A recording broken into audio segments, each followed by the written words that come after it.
At the same time, before the Iraq War, you had President Bush insisting on the same story. He was saying there are weapons of mass destruction in Iraq. We must go into Iraq because otherwise Saddam Hussein will give the weapons of mass destruction to the terrorists and you will have a new 9/11 with biological or chemical weapons. And that really scared people. So that most people then said, yes, okay, then we should do this war. Because if you ask people, do you want to go into war? Most people say no.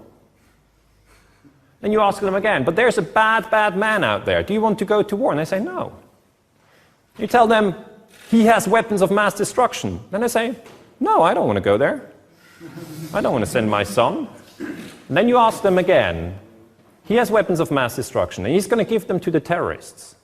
And somehow he was linked to 9/11, and everybody remembered that event. Then people have a strong feeling of fear. And that's politics of fear. And it really works, because then people say, I'm actually against war, but this war, I'm for it, the last one. And that's how it works. It's always been like that.